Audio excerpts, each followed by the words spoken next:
धौलपुर जिले के राजाखेड़ा उपखंड में सेठ बाबूलाल सेना सेवा संस्थान द्वारा राजाखेड़ा कस्बे के कुंद कुंद दिगंबर जैन विद्यालय में मानवाधिकार एवं विधिक सहायता केंद्र लीगल सेल का लोकार्पण सेवानिवृत्त न्यायमूर्ति राकेश श्रीवास्तव ने किया। शिविर में बुजुर्गों के नेत्रों की जांच कर 550 को नजर के चश्मे और दवाइयां दी गई। साथ ही 100 बुजुर्गों को ऑपरेशन के लिए चयनित कर उन्हें ग्वालियर के रतन ज्योति नेत्रालय भेजा गया। शिविर में संपूर्ण क्षेत्र के साथ उत्तर प्रदेश के सीमावर्ती गाँव के लोगों ने पहुंचकर भी अपने नेत्रों का इलाज करवाया। मानवाधिकार एवं विधिक सहायता केंद्र का लोकार्पण करते हुए सेवानिवृत्त न्यायमूर्ति राकेश श्रीवास्तव ने कहा कि मानवाधिकार जन्म से ही पैदा हो जाते हैं, लेकिन दुर्भाग्य से क्षेत्र में इनको प्राप्त करने के लिए भी लोगों को कड़ा संघर्ष करना पड़ता है। लेकिन बाबूलाल जैन सेवा संस्थान द्वारा स्थापित मानवाधिकार एवं विधिक सहायता प्रकोष्ठ निश्चित ही राजाखेड़ा के साथ राजस्थान एवं देश के अन्य भागों में मानव अधिकारों और न्याय की प्राप्ति के लिए एक नई मिसाल बनेगा। बाबूलाल जैन सेवा संस्थान के प्रमुख न्यासी मध्य प्रदेश के पूर्व डीजीपी पवन जैन ने कहा कि एक रोज किसी गूंगे से बात करके देखे, एक रोज किसी अंधे के सपने बुनकर देखो, मिल जाएगा अर्थ तुम्हें जीवन का। एक रोज किसी का दर्द मिटाकर देखो। बस पिता की सिखाई इन पंक्तियों ने उन्हें युवावस्था से ही सेवा करने की दिशा में प्रेरित किया और उन्होंने पिता की सारी संपत्ति से ट्रस्ट बनाकर पिता की ओर अपनी जन्मभूमि पर सेवा कार्य आरंभ कर दिया, जिसे मातृभूमि का कर्ज चुका सके। हम लोग आज बाबूलाल जैन सेवा संस्थान के माध्यम से राजाखेड़ा में एक नए आयाम की शुरुआत कर रहे हैं। हम लोग यहाँ पर एक मानव अधिकार एवं विधिक सहायता प्रकोष्ठ का शुभारंभ करने जा रहे हैं। मैंने पिछले 2 दशकों से ये अनुभव किया है कि राजाखेड़ा में प्रभावशाली लोगों द्वारा पीड़ितों, वंचितों और गरीब लोगों के खिलाफ अपने राजनीतिक प्रभावों का उपयोग करके झूठे प्रकरण दर्ज कराए जाते हैं और वो लोग फिर थाने से लेके तहसील, कचहरी और न्यायालयों तक दर की ठोकर खाते रहते हैं। पिछले 5 सालों से ये सिलसिला बहुत तेज़ी से बढ़ा है और जब हम लोगों ने सेवा कार्यों को जब यहाँ विस्तार दिया, पिछले 6 महीने में हमने 5 मेडिकल कैंप किए, तो यहाँ तक हमने स्थिति देखी कि अगर कोई व्यक्ति यहाँ पर सेवा कार्य करना चाहता है तो उसके रास्ते में तमाम रुकावटें पैदा की जाती हैं। तो हम लोग समझ सकते हैं कि आम आदमी के साथ क्या दुष्परिणाम उसके होते होंगे।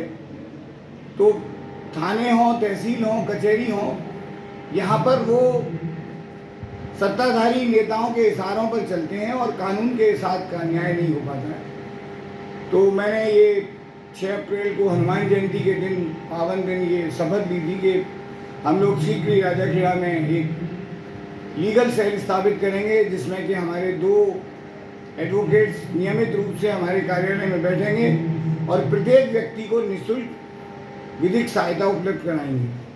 और विशेषज्ञ सहायता के लिए हमारे रिटायर्ड हाई कोर्ट के, सुप्रीम कोर्ट के और जिला न्यायालयों के न्यायाधीश सेवानिवृत्त हो गए हैं और जो कि सेवा कार्यों के साथ जुड़ना चाहते हैं, ऐसे बहुत सारे लोगों का हमने एक समूह बनाया है जो प्रति सप्ताह शनिवार इतवार के दिन राजाखेड़ा में आकर निःशुल्क सेवा देगा।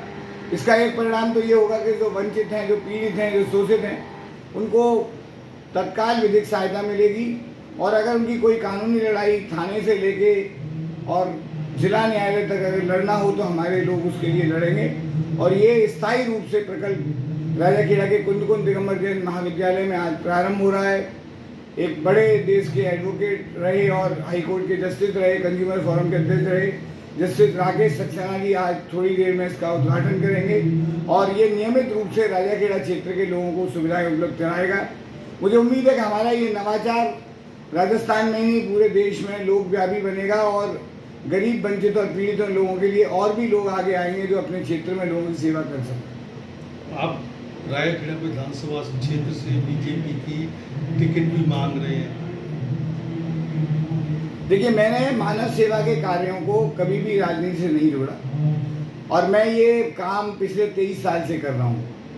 आज जब हम अपना 29वां मेडिकल कैंप कर रहे हैं, हमने 10,000 से ज़्यादा लोगों के मोतियाबिंद के ऑपरेशन कराए हैं, 4,000 से ज़्यादा लोगों के दांतों के ऑपरेशन हुए हैं, 15,000 लोगों को निःशुल्क चश्मे दिए गए हैं, बहुत से लोगों के पोलियो से चिकित्सा के ऑपरेशन किए गए। हमने कभी राजनीति को सेवा पर हावी नहीं होने दिया। और कई बार लोग ये कहते थे कि हम लोग ये सेवा कार्य क्षणिक कर रहे हैं, लेकिन 23 साल की हमारी परंपरा है, हमारी विरासत है। हम अपने पूज्य पिताजी की स्मृतियों में आयोजन करते हैं। इसमें राजनीति नहीं है, ये निश्चित रूप से है कि मेरे क्षेत्र की आकांक्षा है। मेरा क्षेत्र चाहता है कि राजाखेड़ा को परिवारवाद से, भ्रष्टाचार से और एक कहिए एक माफिया के आतंक से मुक्ति मिले। और राजाखेड़ा की जन भावना है कि वो मुझे भाजपा प्रत्याशी के रूप में देखना चाहते हैं। अगर मेरी पार्टी मुझे आदेशित करेगी तो मैं राजाखेड़ा से चुनाव अवश्य लड़ूंगा। नहीं, मध्य प्रदेश के आप बड़े पुलिस में डिपार्टमेंट में आप डीजीपी रहे हैं और आपने साथ में यहाँ पर अपनी जो जन्मभूमि है वहाँ पर मानव सेवा की है। अब आप राजनीति में आना चाह रहे हैं। लोगों यानी कि रायगढ़ विधानसभा क्षेत्र में काफ़ी चर्चा है आपकी।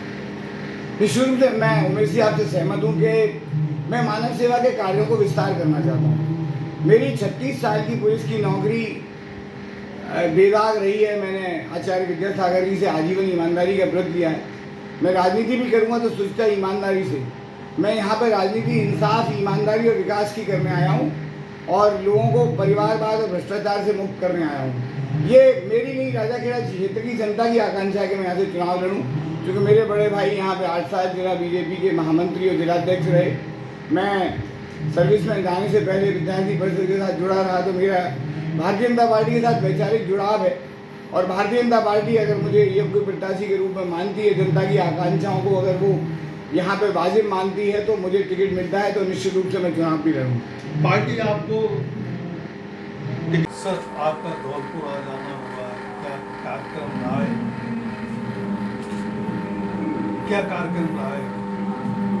ये बाबूलाल जैन सेवा संस्थान ट्रस्ट है, उन्होंने अभी तक तो हेल्थ और नेत्र के लिए जो शिविर लगाते रहे 20 साल से कार्यरत थे, लेकिन अभी जो है इसके संस्थापक पवन जैन साहब हैं, जो मध्य प्रदेश के डीजीपी पद से रिटायर हुए।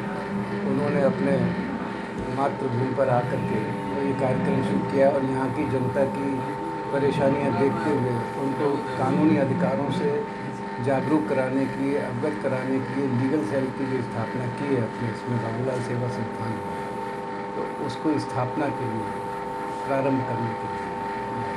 सर, राजस्थान के सीएम साहब कहते हैं कि जो एडवोकेट हैं जो लिखित के ले जाते हैं वही न्यायाधीश निर्णय सुनाते हैं, ऐसा होता है क्या कानून में? नहीं, ये बात तो गलत है, लेकिन वास्तविकता तो ये है कि दोनों पक्षकार होते हैं, जिनके वकील होते हैं वो अपने अपने तर्क रखते हैं।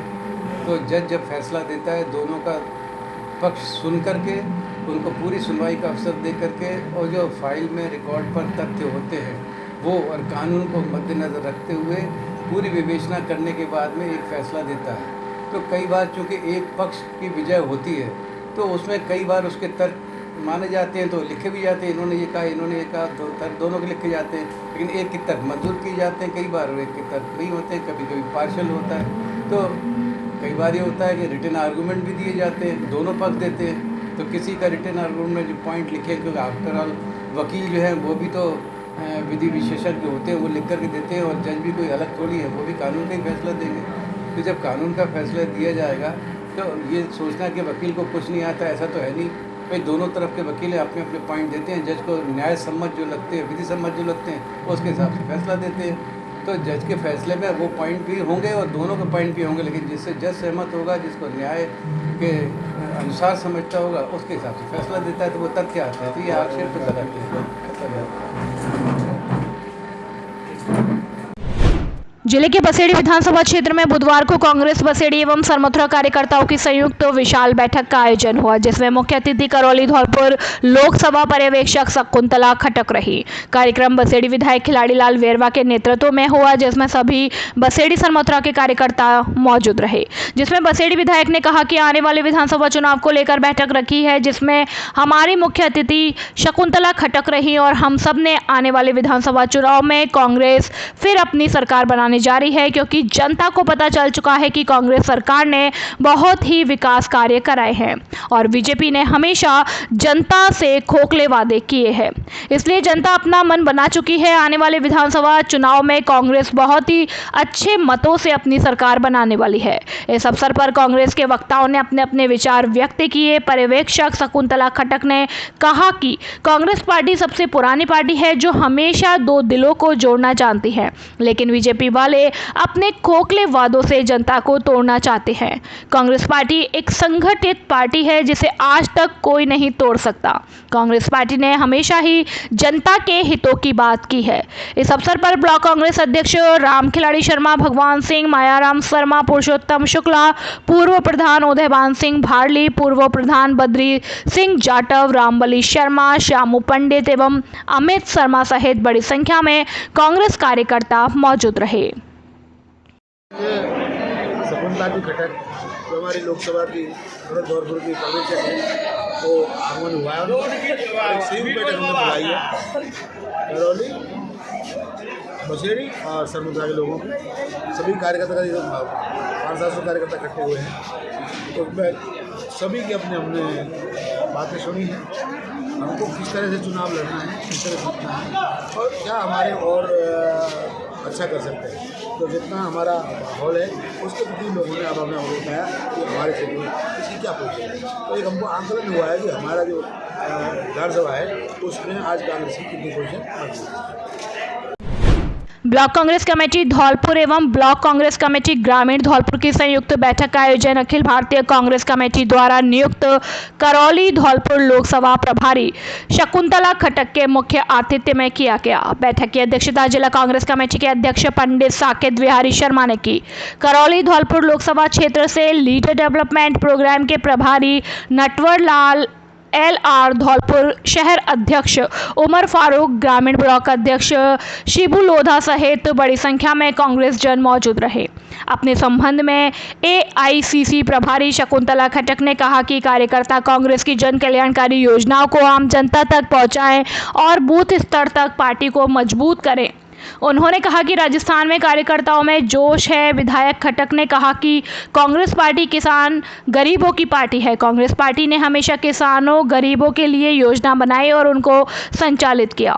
उन्होंने कहा कि हम सबको मिलकर पार्टी और संगठन को मजबूत करना है। लोकसभा प्रभारी leadership development programme Natwar Lal LR ने अपने संबोधन में कहा कि प्रदेश में गहलोत सरकार की जन कल्याणकारी योजनाओं की वजह से आमजन में उत्साह है और राजस्थान में विकास के नए आयाम स्थापित हुए हैं।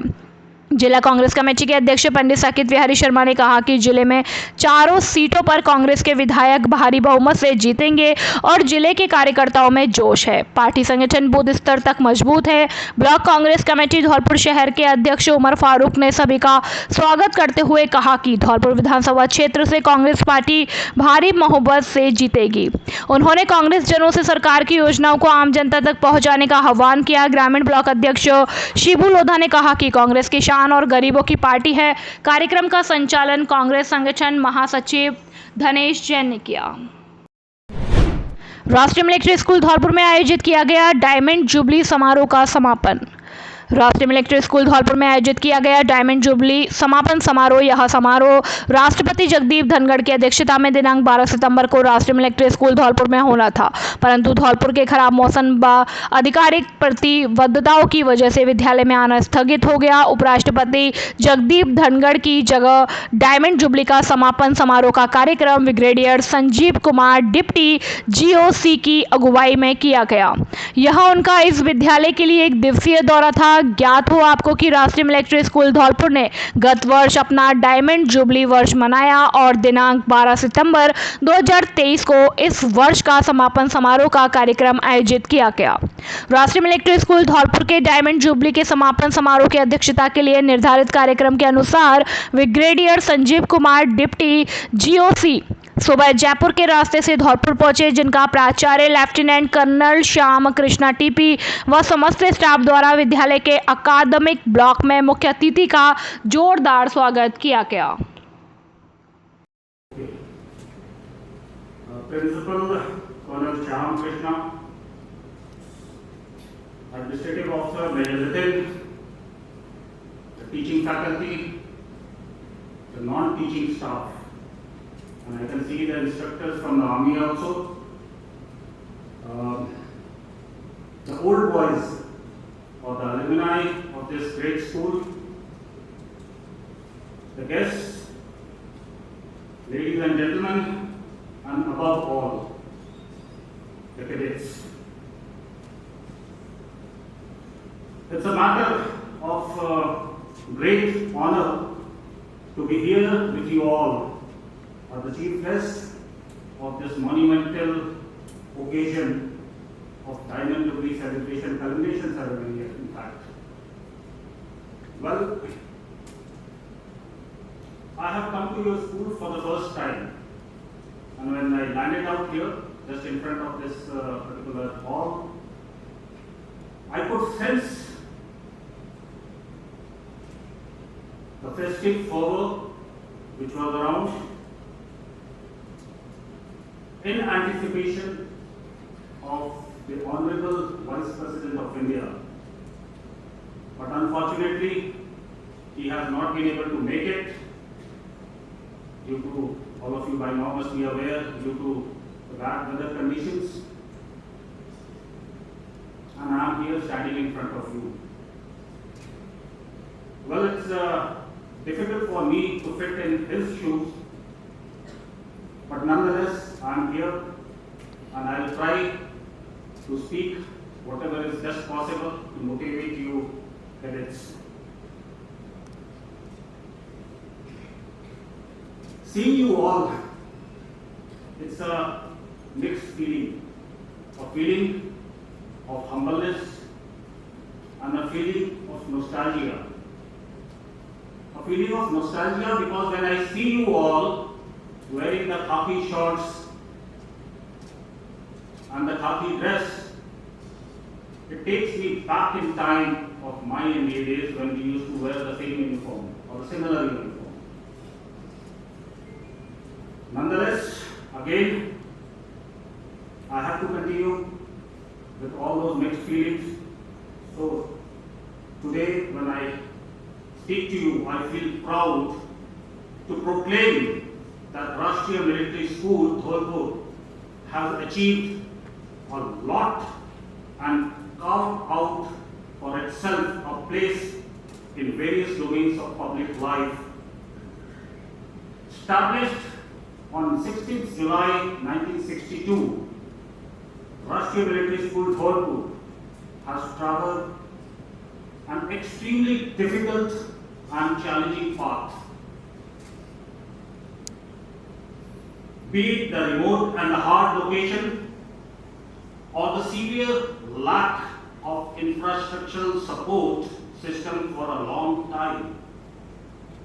Over these years, the school has successfully overcome each of these challenges with indomitable efforts and unnerved perseverance, establishing itself as one of the most leading residential schools of the country.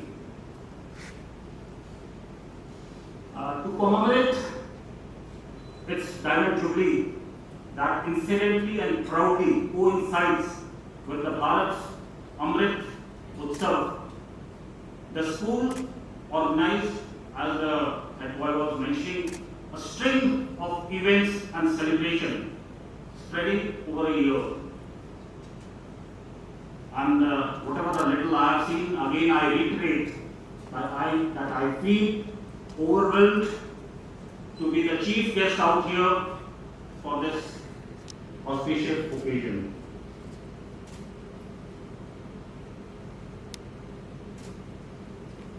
Okay. Dholpur जिले की ADF team ने Madonna गांव के जंगलों से दबिश के दौरान डकैत राम लखन गुर्जर गिरोह के 3 बदमाशों को गिरफ्तार किया है। पुलिस और एडीएफ टीम की 6 सितंबर को बसेडांग थाना इलाके के चंदीलपुरा गांव के जंगलों में पुलिस और डकैत गिरोह के बीच मुठभेड़ हो गई थी। पुलिस से हुई मुठभेड़ के दौरान डकैत राम लखन के पैर में गोली लगी थी और उसके 2 साथी राजेंद्र गुर्जर और उदय भान चोटिल हो गए थे। पुलिस ने तीनों को पकड़कर इनके कब्जे से 2 पचपेरा बंदूक और 128 कारतूस बरामद किए थे, लेकिन मुठभेड़ के दौरान गिरोह के अन्य बदमाश भागने में कामयाब हो गए थे। एडीएफ की टीम बदमाशों को पकड़ने के लिए लगातार बीहड़ में सर्चिंग अभियान चला रही थी। अभियान के दौरान एडीएफ की टीम ने भागे तीनों बदमाशों को पकड़ लिया है। एडीएफ के एएसपी देवेंद्र सिंह राजावत ने बताया कि एडीएफ की टीम को सूचना मिली कि 6 सितंबर को मुठभेड़ में फरार हुए बदमाश मैडोना गांव के पास जंगल में देखे गए हैं, जो हथियार और कारतूसों की जुगाड़ में आए हुए हैं। सूचना पर बाड़ी सदर थाना पुलिस और प्रशिक्षु आरपीएस अंगद सिंह के साथ एडीएफ टीम के साथ मुखबिर की निशानदेही पर मैडोना के जंगलों में बदमाशों को पकड़ने के लिए जाल बिछाया, जहां पुलिस की टीम ने घेराबंदी कर बदमाश देवेंद्र पुत्र रोशन गुर्जर, गोलू पुत्र शिव नारायण, सचिन पुत्र भगवान सिंह गुर्जर को गिरफ्तार कर लिया है। पकड़े गए तीनों बदमाशों पर धौलपुर पुलिस की ओर से 3-3 हज़ार रुपए का इनाम है। आज दिन में एडीएफ टीम के ही वासुदेव और नरेंद्र जी को सूचना मिली कि राम लखन गैंग के ही 3 वांछित इनामी अपराधी मडोना के जंगलों में हैं। इसके सिलसिले में मैं एडिशनल एसपी, मेरे साथ Angad RPS probationer, Vijay Singh SHO बाड़ी सदर और एएसआई भंवर सिंह के नेतृत्व में एडीएफ टीम ने जो है घेराबंदी करके वो 3 इनामी अपराधी देवेंद्र सन ऑफ रोशन, गोलो सन ऑफ शिवनारायण और सचिन सन ऑफ भगवान सिंह, जो तीनों ही मडोना के रहने वाले हैं और राम लखन गैंग से ही संबंध रखते हैं, जिनके विरुद्ध पूर्व में 307 के प्रकरण दर्ज है और वो बाड़ी सदर पर वांछित थे। उनको डिटेन किया गया है, उनसे अनुसंधान किया जा रहा है और प्रकरणों में अनुसंधान के बाद उनको गिरफ्तार किया जाएगा। राजस्थान में बढ़े हुए बेट को लेकर राजस्थान पेट्रोल डीलर एसोसिएशन के आह्वान पर धौलपुर जिले में पेट्रोल पंप संचालकों ने 2 दिन की सांकेतिक हड़ताल शुरू कर दी। जिले के पेट्रोल पंप आज सुबह से बंद रहे। इस दौरान वाहन चालक काफी परेशान रहे और इधर उधर भटकते नजर आए। धौलपुर जिला पेट्रोलियम डीलर एसोसिएशन के सचिव जयंत मोदी ने बताया कि राजस्थान में पेट्रोल डीजल पर वेट बहुत अधिक है, जिसके चलते बॉर्डर इलाकों के कई पेट्रोल बंद पड़े हुए हैं। साथ ही वाहन चालक सीमावर्ती इलाकों के पंपों से सस्ता डीजल और पेट्रोल भरवाकर राजस्थान में प्रवेश कर रहे हैं। उन्होंने बताया कि सरकार से लंबे से बेट की विसंगति को दूर करने की मांग कर रहे हैं, लेकिन सरकार इस पर कोई सुनवाई नहीं कर रही। इसी के तहत राजस्थान पेट्रोल डीलर एसोसिएशन के आह्वान पर 2 दिन की हड़ताल रखी। हमारे राजस्थान पेट्रोलियम डीलर्स एसोसिएशन ने पूरे राजस्थान भर में स्ट्राइक को रखा है वैट को कम कराने को लेकर के। वैट हमारे राजस्थान में बहुत ज़्यादा है, जिसकी वजह से गांव-गांव में ड्रमों में रख करके पेट्रोल और डीजल बेचा जा रहा है यूपी से ला करके, जिसकी वजह से ग्राहकों को उच्च क्वालिटी का माल नहीं मिल पा रहा है और वैट कम ज़्यादा होने से सब लोग पेट्रोल पंप वाले इफेक्टेड हैं। हमारे कईयों पंप इस चक्कर में बंद हो चुके हैं। हम बॉर्डर एरिया हैं और अगर वैट कम होता है तो निश्चित बात है कि रेवेन्यू जनरेट होगी और जो गवर्नमेंट के काम आएगी और हम लोगों को भी राहत मिलेगी और पब्लिक को भी राहत मिलेगी। रुपए कम हो जाएंगे, उनको भागना नहीं पड़ेगा, क्वालिटी से कोई समझौता नहीं हो पाएगा, वो लोग गांव-गांव से नहीं लेंगे और पेट्रोल पंप पे जाके अपना डीजल और पेट्रोल लिया जाएगा। इमरजेंसी सेवाओं की बात करें तो इमरजेंसी सेवाओं में हम लोग पूरा साथ दे रहे हैं, प्रशासन को हो या इमरजेंसी सेवाओं हो। अगर कोई ज़रूरी है उसको डीजल और पेट्रोल उपलब्ध कराया जा रहा है, एम्बुलेंस हो या कोई बीमार व्यक्ति हो या प्रशासन को कोई ज़रूरी काम हो, उसके लिए हम लोगों के यहाँ सारे पेट्रोल पंप वाले डीजल और पेट्रोल उपलब्ध करा रहे हैं। और गैस हमारे यहाँ स्टार्ट कब तक रहेगी? ये आज की और कल की 13 और 14 को सवेरे 10 बजे से 6 बजे तक की हड़ताल है, जिससे पब्लिक को प्रशासन को परेशानी ना हो। सुबह 10 बजे से पहले ले लें या शाम को 6 बजे के बाद लें। आगे भी कुछ है सर? आगे अगर 2 दिन में नहीं माना जाता है तो हमारी पेट्रोलियम डीलर एसोसिएशन ने हड़ताल का आह्वान किया है अनिश्चितकालीन 15 तारीख से।